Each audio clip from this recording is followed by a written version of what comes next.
Welcome to the Clear Brand Academy podcast, where we take the mystery out of marketing and help you get more leads and sales with a clear brand and proven marketing tactics. I'm your host, Alexander Toth, and I'm joined by my co-host, Josh Ramsey. Welcome, Josh. Glad you're here. So happy to be here. If I had fireworks and confetti, they'd be going off because it is our 40th episode. So episode 40. Yeah. Episode 40. To you out there, being with us since episode 1. Thanks for being here. Sticking around, and we've only just begun. They say the best time to plant a tree was 10 years ago. The second best time to plant a tree is today. Okay, I feel like that's kind of us with the podcast. So the best time to listen to a podcast is today? Is that what you're saying? I feel like I wish we were at episode 500 or 1,000 or something. So the best time to start a podcast was years ago. The second best time was when we did it right now, back in February. Yeah. Amazing. So here we are, episode 40. Pretty exciting. Great. And today we're talking about inbound sales. The best kind of sales. Gotta say. And I'll just point out while we're here that, you've had kind of microphone envy of me this whole time, and now I've got microphone envy of you. You've upgraded to this nice. Yeah, if you're not on YouTube, you're missing out. We've got sound panels. SM7B, that's what you've got. So good. Yeah, there's a Rodecaster Pro 2 in that. If you don't know what that means, do some Googling. You'll be impressed. Yeah, you're nice and professional now. Tools don't make the craftsman, so let's dig into the craft of marketing. Because thanks for keeping us focused. Yeah, no worries.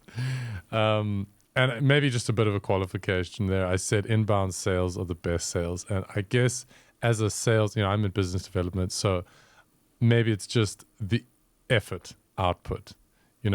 Arriving in an inbound sales, and I know we're going to define terms in a moment because I'm sure you're wanting to do that imminently, but arriving in an inbound call just means there's been so much work that's gone on by the prospect already before you even get into the call. So it's just an easier place to be in my experience. I've been doing some outbound experimentation as well. So, but let's define terms.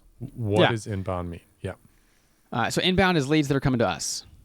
Right. And at Clear Brand, we've got the integrations on our site set up so that they're actually booking their own sales calls. So we're really hands off in that inbound process all the way until the sales call is booked, and we just show up at that point.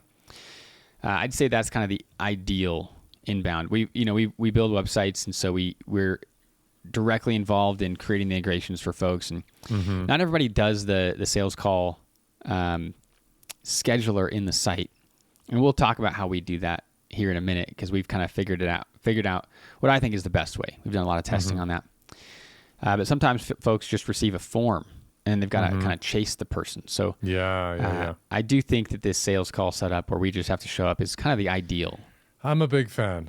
Big fan. Nothing better than Monday morning checking out my calendar. I got sales calls lined up, can do a little bit of research if I'm curious about these sites and show up. Yeah, love it. Definitely love it. So if you don't have a CRM and integrations, and definitely check out our website, get in touch with us, book a call. Hey, book a call. Test how it works. See how it works. Well, don't just test it out though. Book a call if you're going to show up, and we can have a good conversation. Yeah, no, very true that. Okay, cool. Yeah, so some of the differences. So outbound is typically more, you're doing the legwork. You're normally it's cold calling or social media, but you're reaching out to folks to get the sales call booked. Yep. So I think there's pros and cons to each approach. And, on the inbound side, pros are definitely it's just easier. Yeah. At least for the salesperson. Yeah, the first thing that comes to mind is it's like the work stacking. Like, when does the work happen? For inbound, it's kind of a lot more work behind the scenes, but then once it's set up, and of course there is like ongoing, content marketing and making sure that we're ranking on keywords, all the ways in which we could get that button in front of the right lead. But that's kind of done behind the scenes, and then you show up and it's done. And you kind of reap the benefits. So it's kind of like tilling the soil, and then you get these great fruits. Whereas outbound is kind of going out there and hunting with bow and arrow and tracking and calling. And that's an interesting comparison. Farming versus like hunting, gathering. Yeah. Yeah, because the work is happening on the inbound. It's just happening by the marketing team instead of the sales team, right? So then you have the endless sales team wants more leads. Marketing team wants the sales team to just close more of the leads they bring in. So the work's happening. It's just more like farming, where the marketing team's there tilling the soil, like you were saying. Yeah, that's a really good picture. And then for outbound, you've got these hunters. Yeah. Kind of going out. Yeah. Yeah. Yeah. Now, the thing that I really like about outbound, and we're not going to talk too much about outbound here, but the thing that I really like about it is if you figure it out, you are in full control. And you are never in full control with inbound. Inbound requires a lot of waiting. You know, thinking about SEO. This can be part of building an inbound. We could call it we at ClearBrand we would call it our marketing flywheel, right? So building this inbound kind of facing marketing flywheel. If we're talking about SEO, which would be generally a part of that, you're putting stuff out there and you're waiting to get searched for, and you're waiting for Google to determine that you're trustworthy and that it should put you higher, move your search ranking up. Yeah. And that's generally a lot of the inbound stuff. There's kind of this, we're going to do our work and we're going to wait and people are going to find us, Now the work has to be done though. It's kind of like being on a store shelf. If you're not on the store shelf, you can't get bought. Yeah. Yeah. But being on the store shelf doesn't mean that everybody's going to buy you. Right? It's the same kind of thing here. Yeah, I think it's a nice way to think about it, that kind of marketing department versus sales department. The one being having to do some pre-work or to do more of the work to get the sales call versus the sales team having to do that work and go out and do it. Yeah. Yeah. So have you I was gonna ask if you'd kind of found your experience of inbound, as arriving in the equivalent of a sales call. Yeah, being the customer. Being the customer. That's concise language to get what I was jumping around at. Yeah. Yeah, I've noticed, I don't know if it's a shift or if maybe I just didn't do a lot of these conversations for a while, but I think in 2022, I've been a customer more of some of these kind of software as a service and services and different things. And, we're always experimenting with anyway. And so I think I've been a customer more this year than I had in previous years. And what I've noticed this year in particular is how short a lot of these sales calls are. Yeah. If I reach out to them, it's 20 minutes, and it's, hey, who are you? What do you need? It's kind of what they ask. Yeah. And then, great, we can do that. Here's our short presentation. Yeah. A lot of two slides of, slides of what we do, and then one slide of the price, and then do you want it? Yeah. And I think in sales calls that I've ended up as a customer in, it's been the same thing in the emails. Hey, here's what we do. Are you interested? Check out this one thing if you are interested, or take this small step. But I've recently gone through all my inboxes, just unsubscribed to everything that was kind of coming on in. But there were certain things I was like, I don't mind this. I don't mind this. They're kind of to the point. It's not that annoying. It's not this like, I got to say, the long sales copy emails, it's strange. Like on one side, I really don't like them and I don't read them, but I do skim them sometimes. So it's like, is that what they want me to be doing? Because I'm trying to, I guess, but I think there's important to kind of give the word's gone out of my head, not a proviso, but a clarification, a caveat, that I'm reading every piece of marketing that I get to kind of see if it is good marketing. Not only as a customer, to learn as well. So I can't tell if I'm doing it because of that reason or, it's probably better. Well, and I think that's a great point, is anybody who's in marketing and sales should be doing that to a certain extent. We do have to guard our own mental energy. And at a certain point, consuming is replacing creating. But I do think that there is we're all being marketed to all the time. And I think that's some of the best training we can get. Yeah. I receive these outbound sales emails, these cold emails to my inbox all the time. And I've actually changed emails a few times over the years and just sent the old emails, are redirected to our hello at Clearbrand, because that's all it is. It's just like cold emails. I'm like, I don't need this. Yeah. Yeah. But I do read them to learn sometimes. And yeah, they're super short, to the point. I think people have just gotten tired of being tricked. Yeah. Tired of this bait and switch. Yeah. Definitely not a fan of the bait and switch. The worst possible way in which this happened was, I was contacted on Facebook by an old friend, like someone that I had a relationship with. Not a relationship in terms of like the modern term of that, but this person was like, "Hey, I saw you. Oh, this was what it was. It was actually worse. It was like phishing. Hey guys, I'm looking for some great books. I really am. I'm looking forward to reading some books about personal development and like growing myself in 2017 or whatever it was." Yeah. And I said, "Hey, how this book?" And they reached back out to me. "Amazing. I'd love to talk to you about this book and find out what it meant to you." And we jump into this call, and there was just this like, and I mean, I'm sure you've experienced this, like, there's something going on here, right? Yeah. And eventually, like, have you thought about? And ironically, it was cryptocurrency, so that's kind of topical at the moment. But that's funny. It's always been topical. And I was just like, "Listen, it's not okay." Right. Yeah. Yeah. And they were surprised. They were like, "Oh, well, if you look at it that way," I'm like, "Well, how else am I going to look at this?" Yeah. Anyway. Yeah, I've like I said, I've been a customer more this year, and a number of those have been from cold emails. But the ones that I've responded to are all short and to the point. Yeah. And I think we'll talk more about outbound sales in a future podcast episode, but just kind of to keep us a little bit more on track here on the inbound side. A couple things that I've noticed. So, and we'll kind of go through my experience as a customer and your experience as a customer, and we can dive into our experience on the other side of things as well. But I think people in general do way less research than companies think that they do. Yeah. We have been, we for a long time, we have worked with employees in a variety of countries.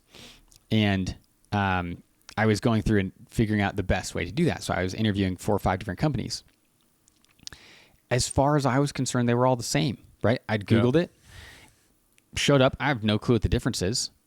They all seem like they do the exact same thing, right? The only thing that seemed different in the moment was the price. One of them sent me a link to their rating on Trustpilot and their competitors' ratings on Trustpilot, which I thought was pretty brilliant because they had the highest rating. And so I ended up working with them because the prices were all the same. The services were the exact same. So the only difference I could figure out was actually just you've got 0.1 star higher on Trustpilot. Man. But I think in general, companies tend to think that their customers are showing up with like having done all of this research and making this outrageously rational decision. And I think on both sides of the experience of sales, I would say that's just not my experience. Yeah. And even in those moments that I have done research, the competitors are very, very similar anyway. Yeah. Yeah. So I'm not showing up with like this commitment already in place. Yeah. And, that's also underpinned by, a lot of the evidence that we've seen and research that we've been doing as well. And it kind of, points back to our flywheel and how we approach marketing. Right. And I'm exactly the same, right? When I need to buy something, I'm in buying mode. Like, it's time to buy something. It's a task on my list. Like, I've got to check off that task, and I'm not going to be spending 2 hours making sure that the solution is perfect. Right. So yeah, makes sense. Yeah, I think we'll devote more time to the more expensive things. Yeah. To figuring out like a marketing agency. Our customers and clients there's a variety of levels of research that are done before they get into that sales call. But they're generally more interested in considering, is this going to be a long-term commitment? You know, we're going to have to actually be in calls with each other. Yeah. So do I like the feel here? Mm-hmm. Which is pretty interesting. Mm-hmm. Okay, I'm kind of holding back sharing our experience on the sales side. So I kind of want to make this transition here. And, you know, we had somebody, and this is not judgment at all here, right? But just to say this variety of levels of research, this variety of reasons why people decide to move forward with somebody. We had somebody decide to work with us because we had nice microphones. You know, I mean, and that's where I think we've talked about differentiation in the past and how every company out there is a snowflake. Yeah. We're all differentiated. Differentiation is not bad. It's just not the most important thing because we're all snowflakes. Yeah. So if we're all snowflakes and our customers find it difficult to tell everybody apart, how do they make the decision? Well, sometimes they choose it based on the microphone. Yeah. You know, They I had chosen that, based on the 0.1 star higher. Yeah. Yeah. And I think, it's such an interesting angle on actually understanding why customers choose what they choose. Mm-hmm. And I think, and we've been unpacking these marketing myths. We've got I think about 5 podcasts on this, so go check those out if you haven't already.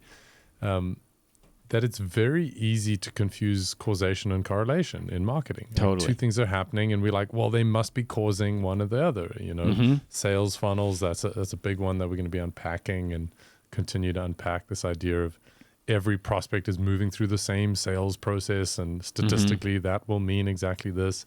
But there are so many other reasons other causes going along with this decision making. How could you ever know that somebody would choose a marketing agency based on microphone or right? It's just very hard to predict. So we've got to keep our minds open as we ask these questions. Yeah. So on our side, as we're doing sales, right, and we have an inbound sales process set up and we have an outbound sales process set up. Mm-hmm.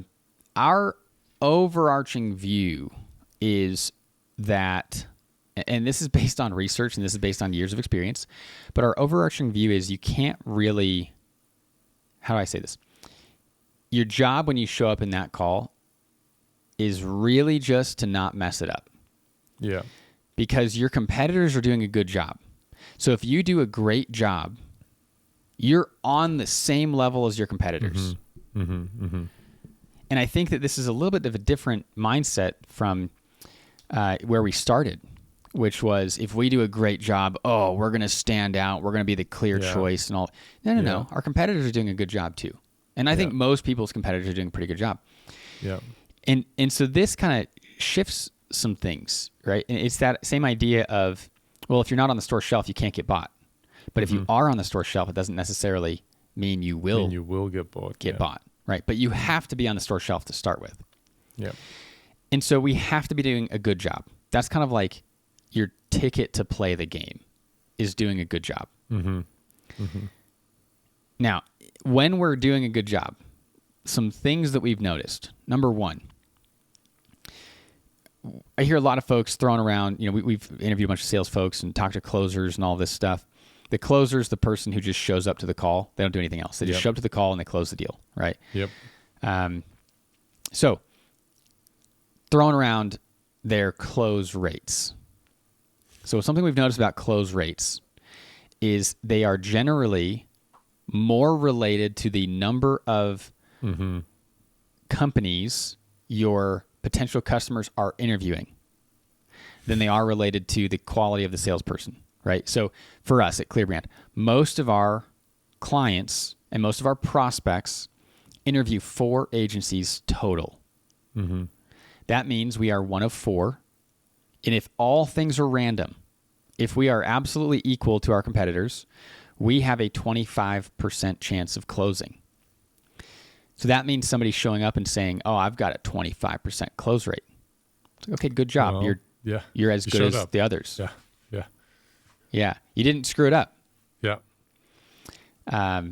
If we're seeing our prospects normally interview 4 companies and we're getting a 15% close rate, that is a sign. I mean, at least of qualified folks, right? Not everybody can afford ClearBrand, for example. So we wouldn't count them in this metric. They're unqualified. But of the qualified folks, if we're seeing a close rate that's lower than the numbers should suggest, lower than a 1 in 4, that means something's off. That means we're not keeping up with our competition. Yeah. But that's kind of our base level, though, is that 25%. If we're able to close higher than that, that means we're doing a great job. Mm-hmm. Awesome. Let's learn from that. Let's figure out, how do we get this into the whole team, Yeah, and I think there's this balance. There's this golden area where it's, we could say, well, the skill of the closer or salesperson doesn't matter, or just matters enough just to hit that kind of average. But you also get excellent communicators who can really build rapport, and those conversion rates are going to be higher. But is that the exception, or is that the norm? I mean, the norm is generally going to be that just don't mess it up, and your conversion rate should be at the statistical, appropriate rate. So it's kind of like the base level. Yeah, I mean, because I've been doing a lot of research into the podcasting spaces. I've been, we're doing I'm guesting on a lot of podcasts these days, sharing the ClearBrand marketing flywheel, and it's really interesting researching these kind of expert closers or expert copywriters, these people that have kind of differentiated or made themselves very memorable as being super experts that are getting paid $10,000 to write an email script. And I just think it's so interesting, because what we're seeing in the data is it seems to be when the person is ready to buy, is the message there for them to engage with and choose, versus this really persuasive individual or copy or something that changes their mind in this moment, changes them from a non-buyer to a buyer. And I haven't seen data on that, on like you can really influence the buying moment to a large extent. Yeah, we've tested out a number of different copywriters' frameworks, and they've all gotten about the same results. Which is interesting, and I think with inbound, so because this is, if we send an email to somebody, that's kind of iffy to me if it's inbound, and I'll share why in a second. But if we're talking about this person's scheduled a call, and we're in that call, this is a different game that we're playing than it is if we're calling them, right? Yeah. If they've scheduled the call with us, they have made the decision, in our case, that they're going to hire a marketing agency. We don't have to convince them of anything. We've just got to let them know, hey, we have a solution that you're looking for. They're already looking for it. They're going to give somebody their money. They're just picking which company to do it with. Very different from an outbound call, right? Where one of the options is, I'm not going to hire anybody. Yeah. I didn't decide to get on your list, Very interesting. So I do want to go down this email path for a second, because I think that the sales funnel idea is important in the world of inbound sales. So first, there's a lot of different things that people, when they use the term sales funnel, they're referring to. It could be one of a number of things. Sometimes it is a funnel for prospects. So the top of the funnel in this case is the person becomes a lead, right? And they're not going to get to the sales call unless they've somehow become a lead. They've given you their information. Yeah. And we get down to the bottom. Second to last step is sales call. Maybe third to last, right? We've got follow-ups, and then we close the deal, right? The entire thing is insulated from the outside world. You have to become a lead in order to get that sales call, in order to get those follow-ups, right? So so having it as a funnel shape makes a lot of sense. Another area, though, that I have heard people referring to a funnel is in the case of lead magnets. And what we have seen, so the idea here in this version of a funnel that I think should be more coined like a marketing funnel or something rather than a sales funnel. But the idea here is somebody comes to the site, and that's kind of the top of funnel. They download something for free. They engage with you in some way. You get their email address, right? And then we have these emails, and eventually they buy. Now, what we have seen, we've got a number of lead magnets on our site. We've got great email sequences we've tested over the years. We have seen, of all of the people who buy from us, so not all the people who download the PDFs or the lead magnets, of the people who buy from us, 18%, and this number, the longer we collect data, this number is going lower and lower and lower.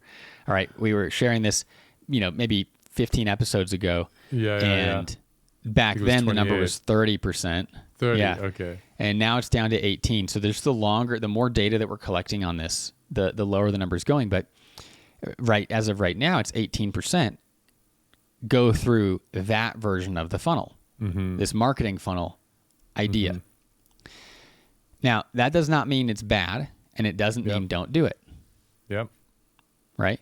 What I find interesting, though, is of those people, we don't know how many of them would have decided to schedule a call anyway if they hadn't downloaded the thing. So we're not against the idea of this marketing funnel. We just don't think that's where people should start. Yeah. Because if they don't even have traffic, adding 18% potentially, it might be even less than that, is not a good addition to your sales process. Now, if you're already getting lots of sales and you're looking for a way to bump it up by another 10 or 18%, that might do it.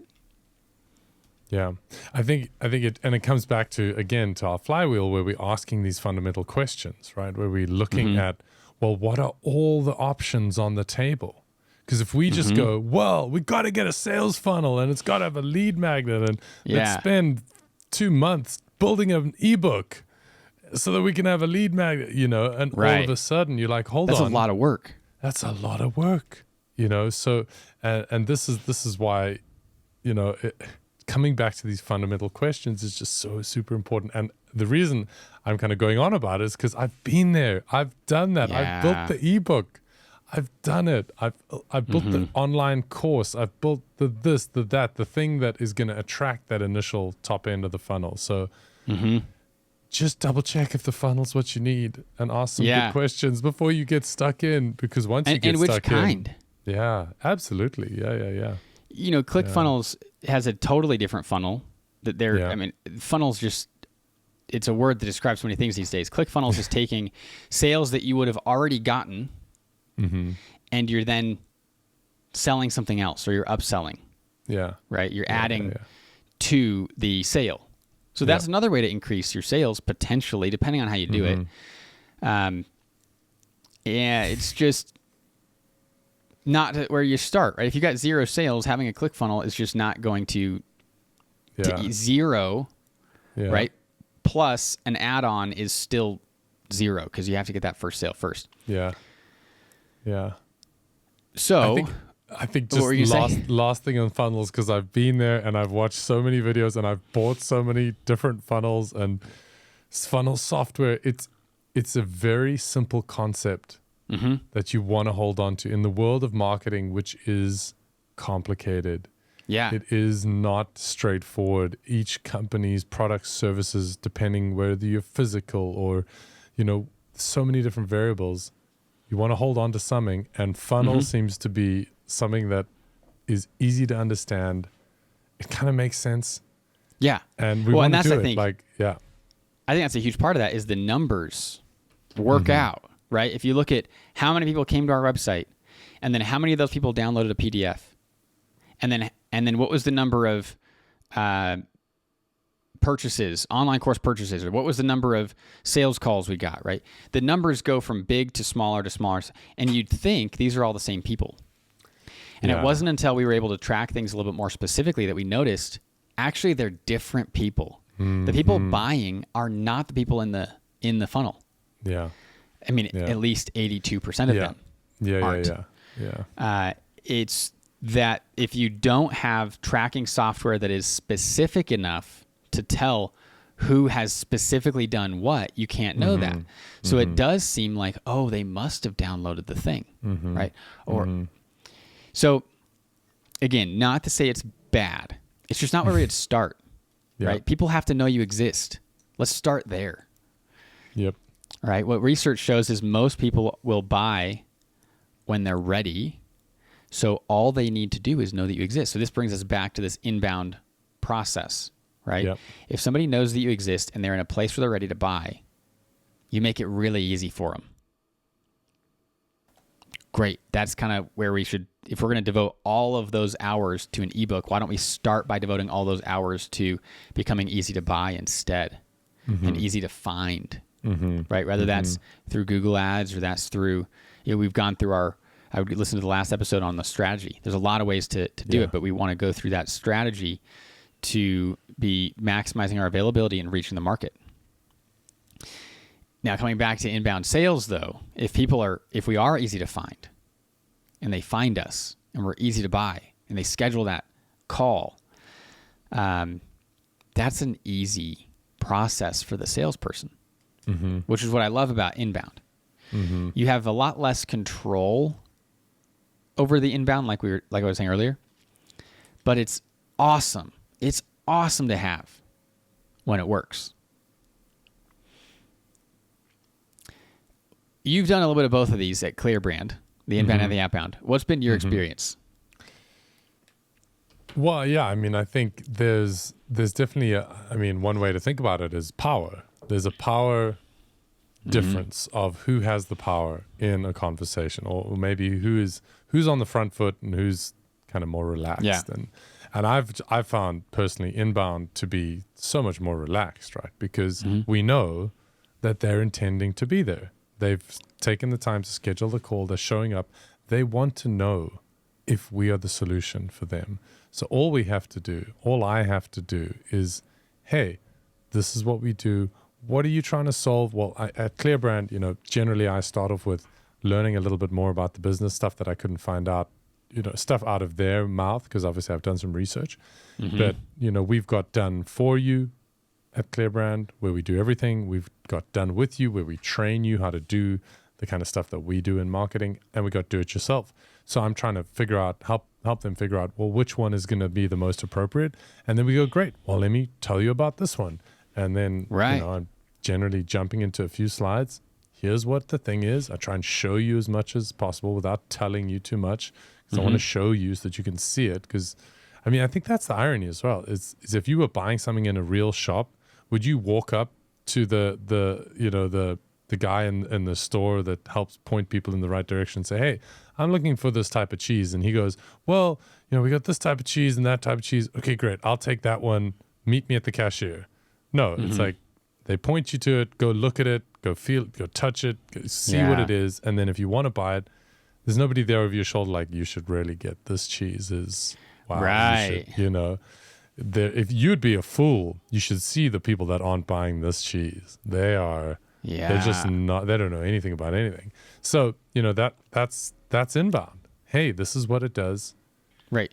This is how it would work for you. This is what it costs. They've initiated. Yeah. What more do you They're want to going know? to buy from someone. Let's just make it easy for them to buy from us. Yeah. Let's answer their questions. Let's tell them that we solved the problem they have. Yeah. Yeah. Much easier. Yeah. Now, you can't brute force your way into growth with it, though. Now, that's a big question we've been asking with Clear Brand, is the brute force. How do we take even more control? How do we brute force our way into the sales or the revenue that we're after? And same for our clients. A lot of our clients come to us and they want quick results, and some of this like wait and see, this SEO, this inbound stuff, not the way for the quick results. It's awesome when you have it. So we generally want to do a holistic approach with our clients, where we are doing the outbound or the more advertising focused stuff in the short term to get them those quick results, while also building for the future with this inbound stuff, with the SEO or whatever, making it easy to find. But that is, I think, the tough part here. So one of the things that we use sales calls for is to test messaging. And part of why we do this is because you get immediate feedback, right? You can A/B test your site, which is great. And depending on how much traffic you have, it could take days, it could take months, because you really want to get dozens or even 100 conversions before you're making a decision about which option worked best. Mm-hmm. But in a sales call, you're able to you can use a script, but you're watching the person respond. You know, it's much more kind of alive data. If they don't seem to respond well, you can say, "Hey, does that connect with you?" You know, you can ask these follow-up questions, which is really helpful. Mm-hmm. And so I think that's a fantastic way to within the inbound sales, even starting with the questions about their problem and their pain and what solution are they looking for. Yeah. That's also going to give you this great insight into, are we a good fit for them? That was where I was going to go. This question of, are we the right fit? And I think I in sales calls that I've been as a customer, there's just such a sense of the person that I'm speaking with, the salesperson that I'm speaking with, just understands their own value. Mm-hmm. They're not like an insecure individual that's trying to kind of pretend. That's why I always, when I see like perfectly and no offense to anyone out there, perfectly manicured, or maybe let's say over manicured salespeople that are it just seems, if you're trying so hard in the sales call or in real life, why are you trying so hard? If your product or service is as good as you say it is, I'm going to see it. I'm here trying to make the best decision for my money that I've got. Just tell me, just get straight into it. And kind of get out of the way a little bit. Yeah, get out. Exactly. It's like the guy dancing in front of the cheese and just like, let me just see it. Let me see the thing. Yeah. So I mentioned I was going to share how we do forms and the calendar integration. So let's go there for a second. So what we noticed is we build sites for our clients. We test everything on our own site as well. And one of the things we noticed about forms versus calendar integrations is very few people, way less people, I should say, way less people do the calendar integration versus the form. Way more people fill out the form. And so what we do, because we really want people to get to that calendar integration, but we don't want to lose the folks who would have filled out the form and who we could kind of chase a little bit if they fill out the form. So what we do is we have it go one then the other. We have the form on our site. You fill out the form. We ask for some, name, email, phone number, so that if they didn't make it to the calendar integration, we can call them. We can find out what happened. Maybe they were blocked, or the integration didn't work, or they didn't know it was going to happen, and the page loaded too slow or something. There's a lot of things that could happen. So we just want to be able to call them and follow up, right? But we have the form immediately redirect to the calendar integration. So after they've filled out the form, they immediately go to the calendar. And we have seen, it depends on the website, but at least 50% of people then schedule a call. Yeah. And when we went from a calendar integration to a form, the submissions more than doubled. So we know that we're getting more than we would have if it was just the calendar integration on that first page.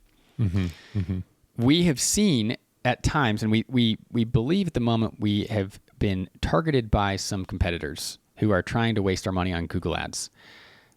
So this is a whole different story, but we've been getting a whole lot of humans submitting nonsense through our site. So again, we think we started running Google Ads to certain keywords in certain areas, and we think that there was at least one competitor who didn't like it. And so they started clicking on our Google Ads, trying to waste our money, which they did. And then convincing Google that there were conversions by filling out the form. Yep. So that, of course, brought down the number of folks scheduling a call. But before that, we were seeing 80 to 90% of folks who filled out the form then went and scheduled a call.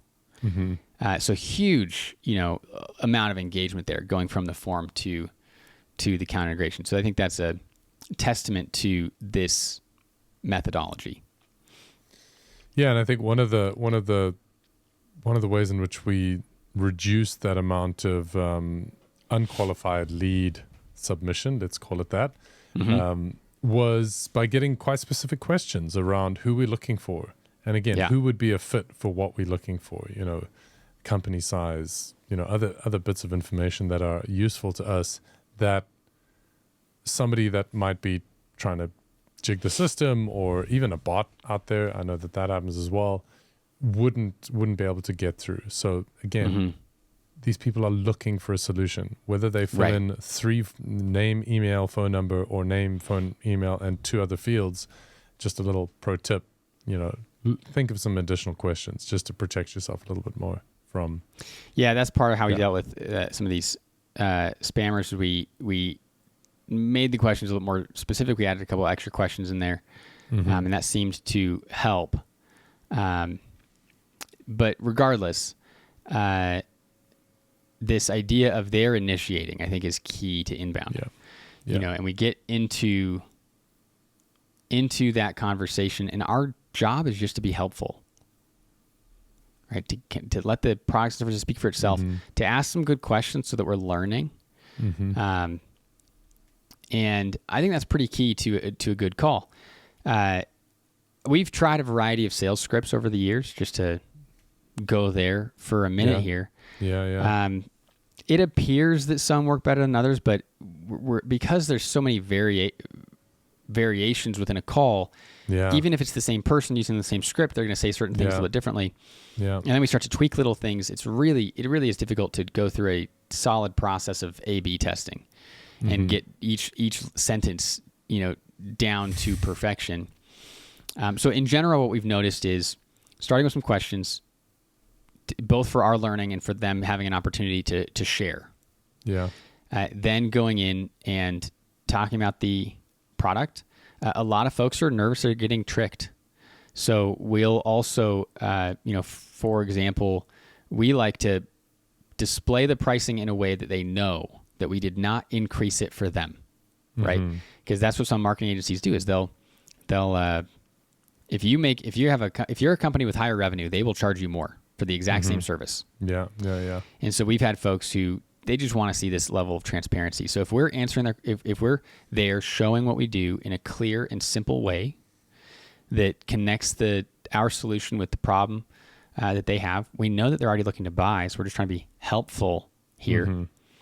Something there to build some trust seems helpful. We've taken that out of our deck in the past, and it seemed to impact the close rate. So there's something to build some trust. Years in business, number of clients, results, reviews, awards, all of that. Yep, can be helpful. And I think clear and simple pricing is also helpful as well. Anything else that you've noticed, Josh? Yeah, I think the pricing is worth digging into a little bit more as well, in the inbound process, because it's at the end of the day, that is a major decision factor, right? There's got to be all these boxes that are ticked that they're looking for, and maybe there's some additional boxes that they didn't know existed that you're like, hey, we also do this, which is super important, and we found in use cases like yours. Again, just being helpful, like, you should think about this. And that also just does remind me as well, which I think our customers have been very appreciative of, is acknowledging, and I'll come back to the pricing in a second, I just want to go here, acknowledging that they're looking at competitors, not assuming that, we're amazing and we're the only person that you've arrived here and we're it, so cancel your other calls because wow, it's like, no, I respect that you're doing your due diligence, you're setting up these meetings. So we actually created resources to help marketing decision makers, business owners decide, because of exactly what you're talking about. There's the marketing agencies, jacking up the fees, or not focusing on the right metrics. So I think that's a great way to respect the inbound, meeting, or the inbound lead, is to respect them enough to know that they're not just looking for this one solution from you. I do think there's a balance there. I was a prospect for another company in a call where the entire call they were interviewing me about their competitors, because I'd already had 2 calls with folks. And first off, I decided I was not going to work with this company. Second, I specifically said to them, listen, I'm not here to talk to you about other companies. I'm here to learn about your company. Yeah. So there is this balance. I think there's this respective acknowledging, but really not going deep into, well, how much are the competitors charging? No, I wasn't going that far along the way, but for sure, we don't want to be.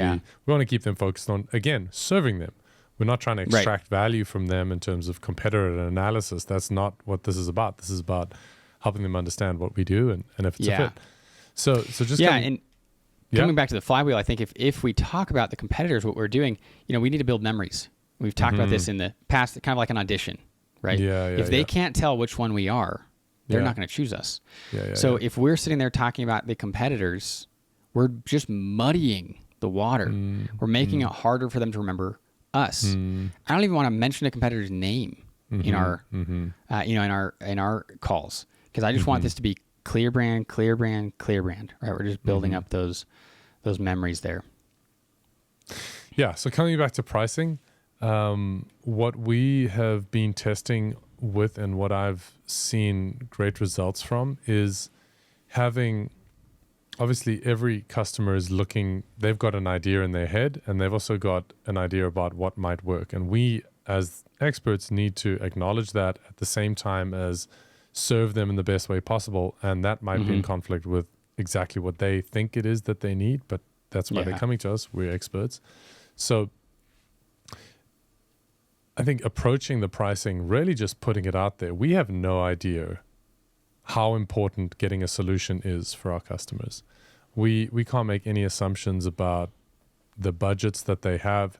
And I think there's just arriving at that pricing with a certain confidence and a certain acceptance. This is what it is. And then giving them space. So important here. Not, oh, did you see how much is included in and the price includes just here's what it is. And what are the questions that come up? Have you got any questions about this? And then deal with the questions instead of assuming what their questions might be or the justification might be. Yeah, I do like that. I think that the value is described generally before the price is revealed. So by the time that you've gotten there, it kind of just seems like if we're sitting there going too deep into reminding them, I paid $5,000 for a webinar script a few years ago, and it involved going through the pricing 4 times, and this is what you get, and this is what you get, and just one more time, and one more time, and one more time, and it's like, hey, they get it. Okay, cool. They're gonna have to make this decision for themselves. And if they're going to stick around, they're going to have to justify it long term. So if we're twisting their arm to get a response right now, it might be a few $1,000s. Okay, cool. Or we can let them make a really good decision, stay with us for years. That's pretty cool too. Yeah.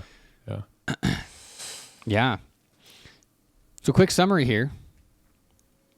Inbound, easy when you're in the call, hard to get somebody there. Right? Outbound, just generally hard altogether. And we'll talk about that in the future. But you've got more control over the outbound generally, right? The inbound, you're doing a lot of kind of wait and see.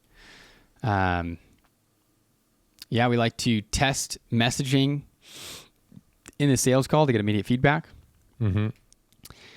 And that's kind of the summary here. Be helpful rather than salesy is, I guess, the other thing for inbound. They're there. They initiated. They want to be here. They want to give somebody their money.